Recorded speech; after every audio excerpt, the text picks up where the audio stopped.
All right, welcome to our IPA tasting. So we're going to go through a variety. Everything that we are tasting this evening is all IPAs, but we are going to see, if you taste along, that you find actually a lot more variety within IPAs than you may think. And we're going to start with Two Hearted for several different reasons. And one actually is age and chronology. Bell's is one of America's oldest craft breweries at this point. They've been around since sometime, I think, early 90s, mid 90s. I should have looked it up. I don't recall. You can Google it. But they've been around a lot longer than most modern craft breweries. They kind of stood through that previous craft movement in the 90s. And they survived that because they make exceptional beers. They have really high standards in terms of quality of ingredients. Bell's is one of those very rare breweries that actually owns their own barley fields, and they grow some of their own hops. So they're doing that actually to really make sure that they are getting the absolute best of what they use to brew with. And you can really taste it in their beers. Their beers are very consistent, and this Two Hearted is often voted the #1 beer in America, depending on what polls you're reading and what year it is. But it always seems to make the top 5 list of anybody's favorite beers in the USA, and has for the past 5, 6, 7 years. Now we also start with this beer not just because it's been around for a while, but because being around for a while tells you something about how this beer does and does not taste. IPAs have gotten progressively hoppier in the past 5, 6, 7 years. So Bell's, and this Two Hearted is old enough, has been brewed long enough, that actually is not as hoppy as beers have become that have been released since 2012, 14, 15, etc. So what you get with this beer actually is a much more balanced beer. A lot of people don't even think of it as an IPA anymore. And in fact, Bell's, I've noticed, they're still calling it an American IPA, but you'll see a lot of places that Bell's is just referring to this as Two Hearted Ale. And they're not really playing up the fact that it's an IPA because it is more subtle and it's more balanced than a lot of people expect from these beers today. Now they brew this beer with one hop. I don't mean one little flower, but they brew all of Two Hearted with Centennial hop. So they're using this one single hop, as opposed to everything else that we're going to taste this evening is using a blend of different hops. Two Hearted uses one single hop, and it's what brings out both citrus and some very mild piney flavors in this beer. You smell it, you get citrus flavors to it.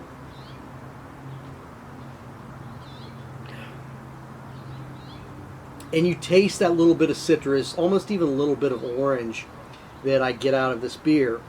But unlike a couple of these that are going to follow, it is much more balanced. There's a little bit of bitterness to this beer, but it's not a rip your head off kind of bitterness. It's really just kind of a well-balanced, nice, drinkable beer. And it is widely distributed, so it's easy to find this beer on tap almost anywhere. I will warn you one thing about this beer, which is that it is 7-something%, I believe. You can look that up for yourself. But it goes down really smooth, and it's pretty high ABV. So it's a little bit dangerous, and it has caused me to fall off ledges a few times. So we're going to go from there to another exceptional brewery, which is Deschutes out in Oregon. And Deschutes makes this fresh squeezed IPA. I believe that I am telling you correctly when I say that this used to just be a seasonal. And it's called fresh squeezed because I believe originally they only released this beer right after hop harvest. And so they were doing massive dry hopping with this beer. I think they were even hopping with whole hops as opposed to pellets. Maybe I'm part of their dry hop. I don't really recall the whole process. But the point is that it is a highly hopped beer. And these guys are using a combination of West Coast hops. I actually took a look. Citra and Mosaic actually is the two hops that Deschutes Fresh Squeezed is using. So it's dry hopping, I think at least a couple of times. It's using a lot of hops in the boil, and it's using both of those. The Citra and Mosaic are both very tropical flavored hops. Get a lot of citrus flavors from them. You don't smell that a lot on this beer, though.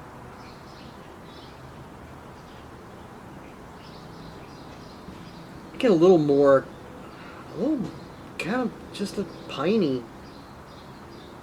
I get more of a piney, resiny aroma from it.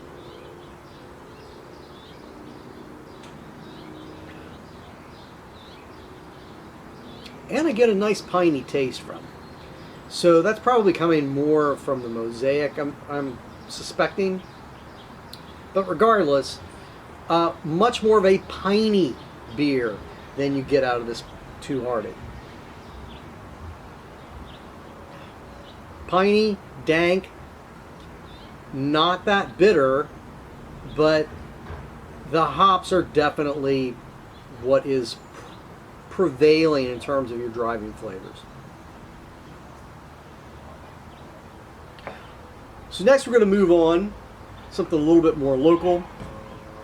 Bell's out of Michigan, Deschutes out of Oregon. Mystic Mama is out of Athens, Ohio, home of Ohio University. And so this beer, they actually weren't brewing this beer there yet when I was roaming the streets of Athens on the reg. But Jackie O's is a really nice Ohio brewery. These guys have come a long way, and they're brewing a lot of really quality stuff. Now, they use a combination of hops on this Mystic Mama.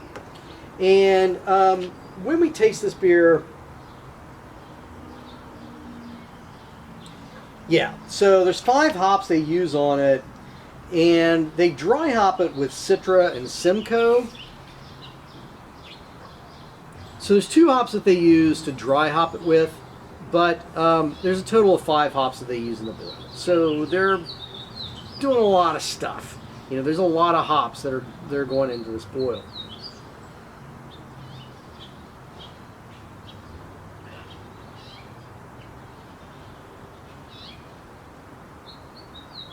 And when you're using 5 different hops on a beer, and then you're dry hopping it with the 2 that they're using, it is a real confluence of a lot of different hop flavors. You're getting piney. I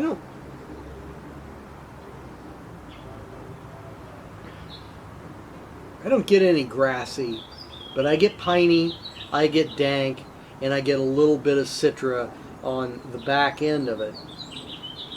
Or citrus flavors, probably coming from the Citra hop. But about every kind of flavor that you can get out of a hop is packed into this Mystic Mama. As a result of that, this beer tends to be pretty divisive. When we taste this beer in class, occasionally the students really love it. I like this beer a lot.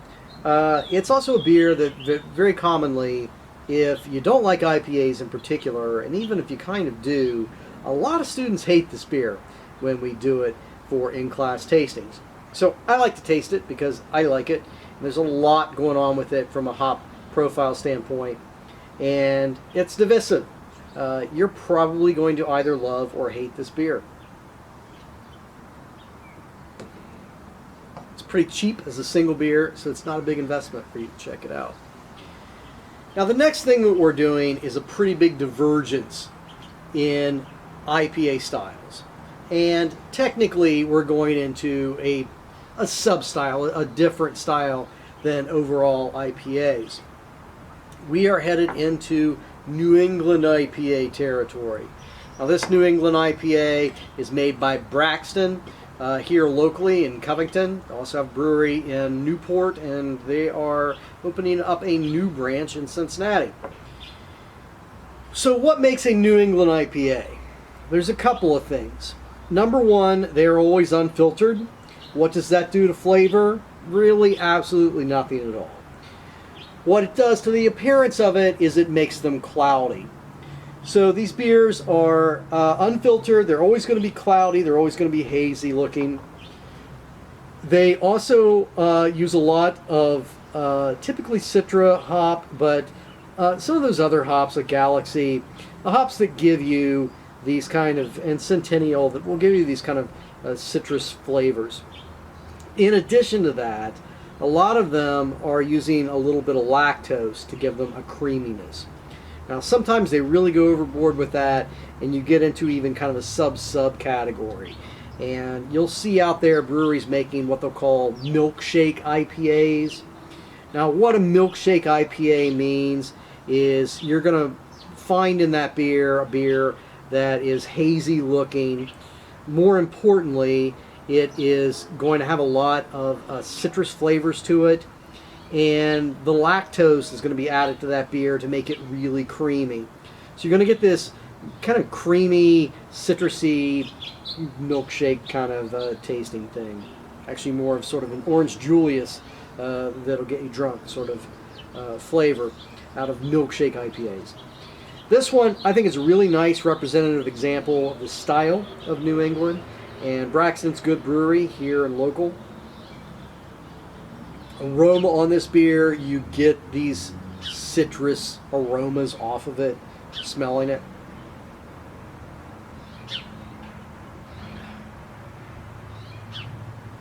And when you taste this beer, I taste grapefruit. I taste grapefruit mixed with a little other citrus flavors.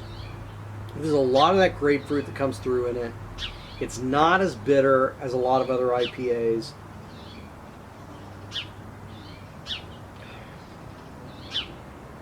It's smooth, it's refreshing.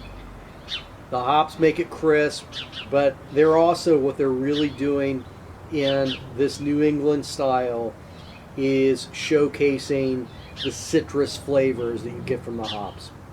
So you'll taste a lot of these beers, and some of them actually will add fruits, but generally speaking, when we're talking about kind of a classic New England IPA, you'll get really strong grapefruit flavors, sometimes a little bit of orange flavors mixed with that, and traditionally that's going to come entirely from the hops. And there is not fruit added, even though you can get really strong fruit flavors. Although, as I say, depends on the brewery. Sometimes they want to kick that up a little bit, and they do actually add fruit to it. So this style in particular, you know, I hope that you're tasting all these beers as we go through them and as we do these tastings. But that's up to you. However, if you think you hate IPAs, I ask you, for yourself, as a favor to you, try this beer. Actually, also try this Bell's Two Hearted. You know, if you've had Truth or Psychopathy and you hate them because they're way too bitter, try these two beers, and you may find that these are IPAs that you actually really like. So the next two that we're going to taste are both from Dogfish Head. Dogfish Head is originally from up north and New Hampshire, I think. I don't know. Used to know that. Look it up. It's on the internet. But they've been around for a while too, and they do some really creative things. They also do a lot of gimmicky things. And this whole concept actually of the 90-minute IPA started out kind of gimmicky. You know, they rigged some machine up to continually add hops to a boil for a period of 90 minutes. So that means a few things in terms of what you expect from this beer, and what these two beers, the 60-minute versus the 90-minute, tells you about the flavor of the beers. So let's back up to how we make beer. Started talking about it at the beginning. You know, you start with water, malt, you then boil it, you get wort, you boil the wort, and during your boil you add hops. Now, how many hops? It's one of a couple of stages, several stages, where you can add hops to your beer. But how much hop you add during that boil is going to be part of how bitter or how hoppy the flavor of that beer winds up being. Also, how long you boil beer is one of several factors that is going to determine how high the ABV is on that beer. Which is, I'm not good with science, but it's very basic science, right? You know, the longer you boil something, the more water is evaporating from that boil, and the more condensed what you get is. So that's what's happening, you know, when you're boiling beer. Really kind of you're losing more of your water content the longer you boil, and you're going to wind up, you know, with a higher ABV as a result. You know, as we also have discussed earlier, more malt means more sugars, which means more fermentation, which is also going to give you a higher ABV. So there's several different ways that you can affect ABV, but boil time is one of them. Now, what they're doing with these beers, they are brewing this 60-minute for at least 60 minutes, and they are adding about a pound of hops every minute of that boil. Most of the time during the boil, you're going to add hops one time. And you know, you may add a little bit, you may add a lot, but you're only going to do it once. The way they make this Dogfish Head 60-minute, 90-minute, and there's a 120-minute out there that'll run you about $10 a bottle.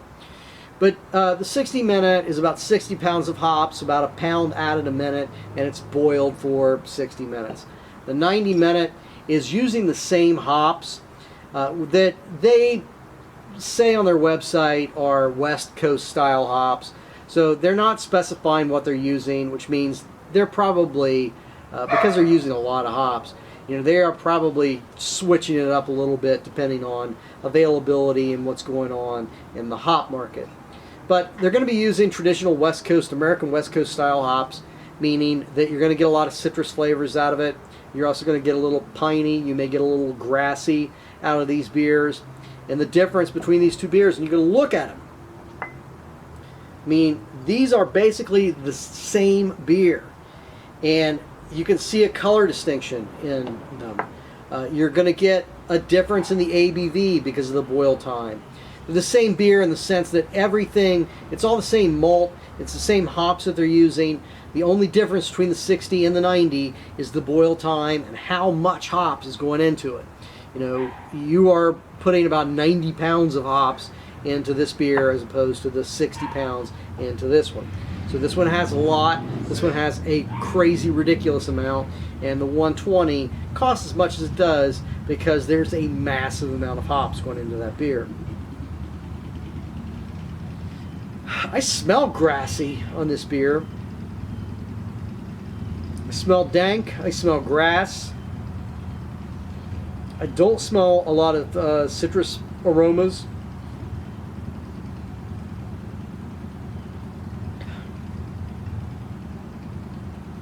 I taste grassy, a little bit of piney, not really citrus.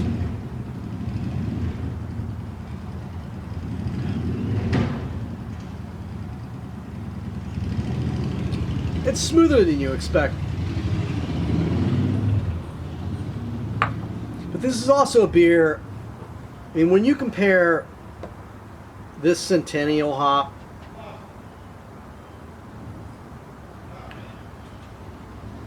and the relatively low hopping of this Two Hearted,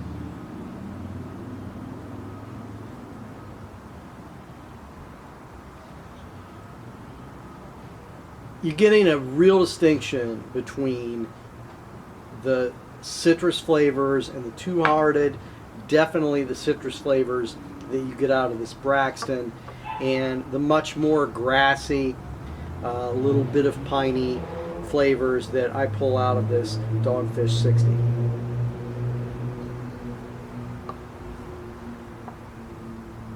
So let's go to the 90.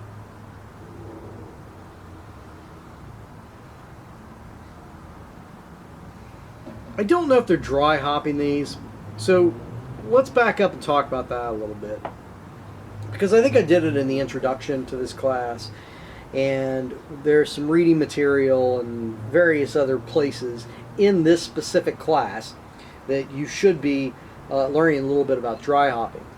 But there's two primary times that you add hops to a beer, and the first one is when you are boiling it, and the second is after you have added the yeast, it is fermented, and you're aging that beer, so post-fermentation.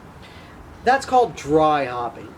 Can't exactly explain to you why it's called dry hopping, because there's nothing really dry about it.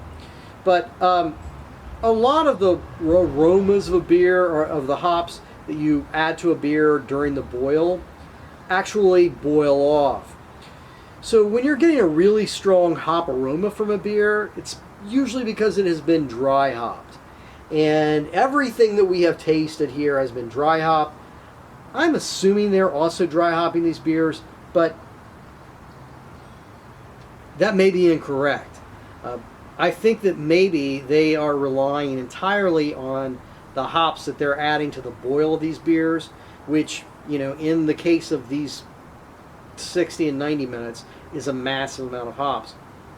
So it's not as aromatic as I would expect from a beer that has, you know, 90 pounds of hop in the boil.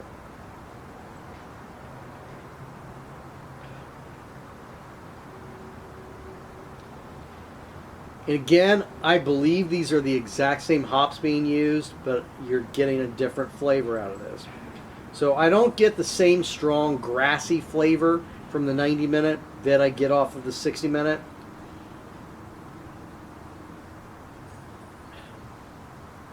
I get a lot more pine, a little bit of dank. But to me, what I'm tasting primarily in these two beers is grass versus pine. I'm not getting a lot of citrus flavors out of either one of them. So it's really a pretty broad spectrum. Now all of them have an underlying bitterness to them, and if you don't like that at all, if that really turns you off, then you're probably going to hate all of them, with the possible exception of this Braxton. But, you know, if you're open to the bitterness, you're going to find a pretty broad flavor spectrum, actually. And, you know, you can even see in terms of appearance of these beers, all of these are IPAs, but there's a very wide range in terms of coloration, appearance, you know, the hazy unfilteredness of this one, which, again, doesn't really mean anything. But you know, you can see a pretty wide variety in terms of the malts that are being used to complement the hops that are going into these beers. And the hops that they are using are giving them, you know, distinct flavors. They go from very tropical, fruity flavors to very grassy to piney to quite dank. Now, at Party Source, you can buy hops. Well, they sell these hops for home brewing. But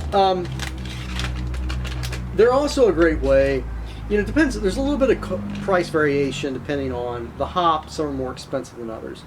But they're all about, somewhere around about $2 a bag, a little under $2. They're a really great way for you to kind of learn your hops. And, you know, to kind of put these hops, some naked raw hops, up against the beers that you're tasting and the type of hops that are going into them. Like this right here is a Fuggle hop. A Fuggle is not used in any of these beers that we just tasted.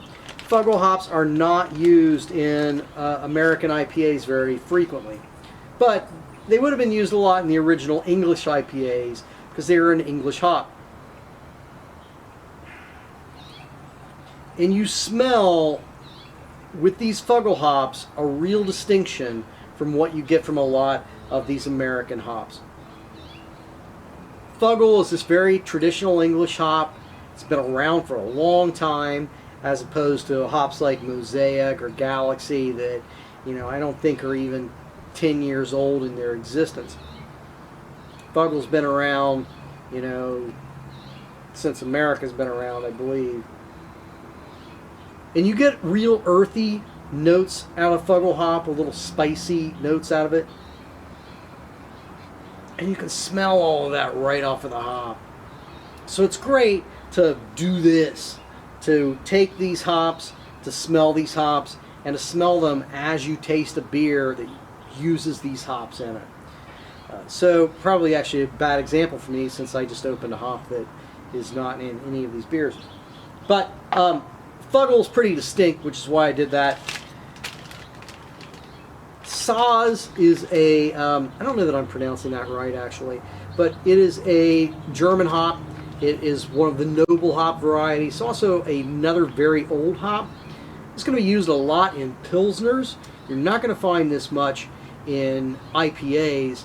It's a really kind of, a little spicy, kind of a milder hop, and it's going to be used to produce more of a balanced beer. So one of those beers like a Pilsner or Quell, this is the hop that is going to be most pronounced in it. Pilsners and Pils, you're going to find it a lot. Citra, really kind of, one of your king of high citrus flavor producing hops. So these are, at Party Source, where you buy single beers, at the end of one of those aisles, there's a little black refrigerator. And that black refrigerator has different types of hops on the outside of it.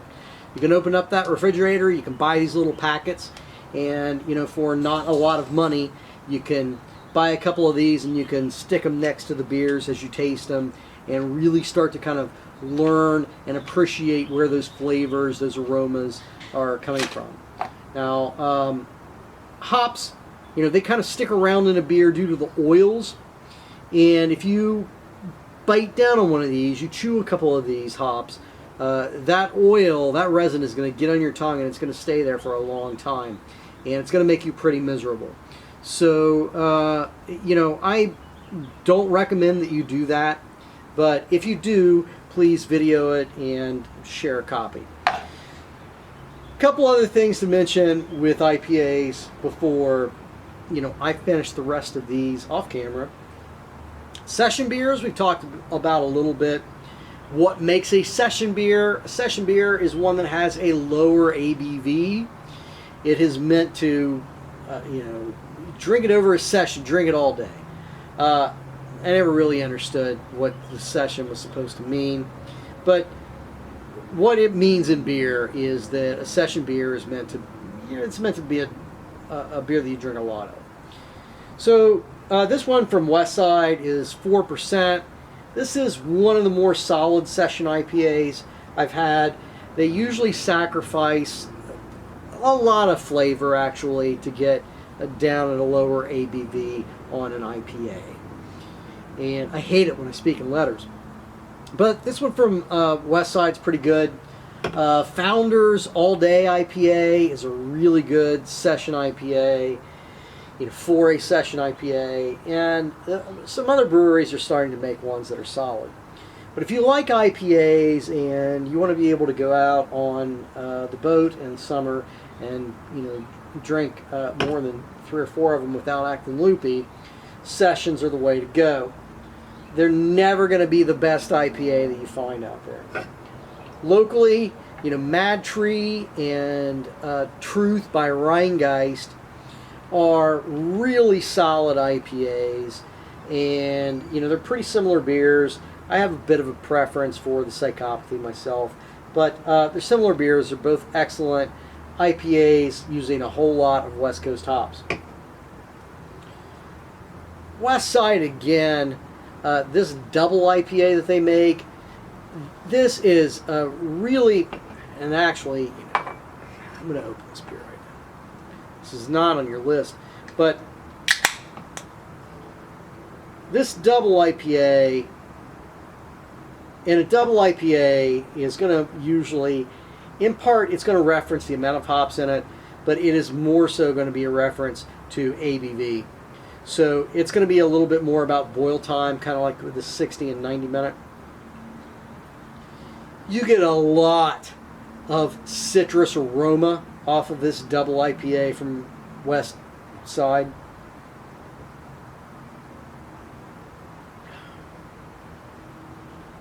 You taste a lot of citrus with it.